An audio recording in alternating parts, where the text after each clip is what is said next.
अस्सलाम वालेकुम फ्रेंड्स, कैसे हैं आप सब? I am sure all are fine. This is Mubashar Iqbal Chauhan, advocate high court. बहुत इंटरेस्टिंग जजमेंट है 489F के अंदर। ये जजमेंट दो प्रिंसिपल्स को डेवलप करती है। इसी जजमेंट के अंदर एक प्रिंसिपल ये बताया गया कि आपने बेल लेनी है, और इसी जजमेंट में एक और प्रिंसिपल भी वाज़ेह किया गया कि किन सूरतों में आप बेल से इनकार कर सकते हैं। थोड़ी सी प्रोपोजिशन आपको बताता हूं, फिर आपको जजमेंट साइटेशन भी बताऊंगा और कुछ वो असूल्स भी कि कहां पर बेल से इनकार हो सकता है या बेल रिजेक्ट की जा सकती है। Dishonestly issue a check.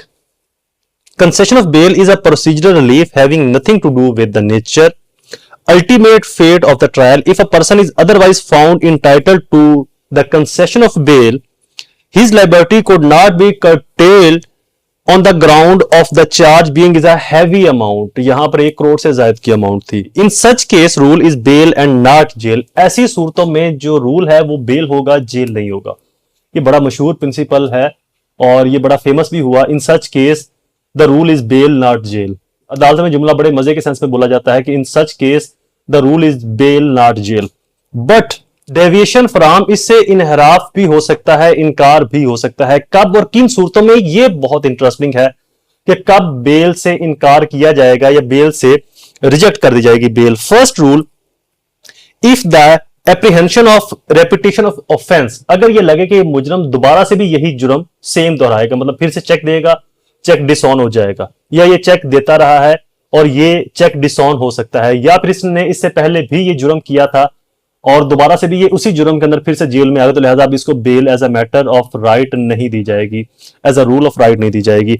Second, if there is an apprehension of tampering with the prosecution evidence, जहां पर यह डर हो कि जो प्रोसिक्यूशन की एविडेंस है उसको टेम्पर्ड कर सकता है, उसको नुकसान पहुंचा सकता है। दो बड़े असूल हैं। एक, रिपीटेड ऑफेंडर। रिपीटेड ऑफेंडर के लिए लॉ में जो नरमी है बेल की सूरत में, वो बिल्कुल नहीं। रिपीटेड ऑफेंडर को नरमी नहीं दी जाती, बहुत सख्ती से उसके केस को देखा जाता है। आपको यहां पर बार बार बता दूं, जो बेल है ये कंसेशनरी रिलीफ है, ये एक अदालतों की तरफ से एक रिलीफ है कि अल्टीमेटली तो ट्रायल में मुजरम का फैसला हो ही जाएगा। अगर उसको सजा होनी है, जजा होनी है, तो बेल में मजीद उसको जेल में रखने का क्या फायदा। बट दो सूरतों में जहां पर मुजरम वही जुर्म बार बार दोहरा रहा है, उस जुर्म को रिपीट कर रहा है, तो वहां पर बेल को फिर एज ए कंसेशन राइट नहीं दिया जाएगा। फिर बहुत स्ट्रिक्ट मेरिट्स के ऊपर बेल को परखा जाता है, देन ही बेल दी जाती है।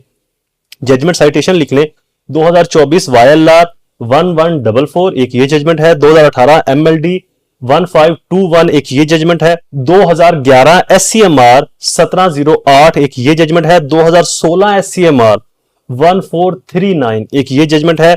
2020 SCMR 1258 एक ये जजमेंट है। 2020 SCMR 717 जजमेंट है। 2014 SCMR 1032 ये एक जजमेंट है। 6-7 जजमेंट्स हैं जो मैंने कलेक्ट की हुई हैं इस एक प्रिंसिपल के ऊपर। अब इन जजमेंट्स के अंदर आप दो प्रिंसिपल इस्टेब्लिश हुए। आप बेल करवाने के लिए भी यूज कर सकते हैं इन जजमेंट्स को, आप बेल को रिजेक्ट करवाने के लिए भी यूज कर सकते हैं इन जजमेंट्स को। वीडियो इज कंप्लीट, दोबारा हाजिर होगा किसी और इंफॉर्मेटिव वीडियो के साथ। तब तक मुझे अपनी दुआओं में जरूर याद रखें। अल्लाह ताला आप सबका हामी नासिर हो। वस्सलाम।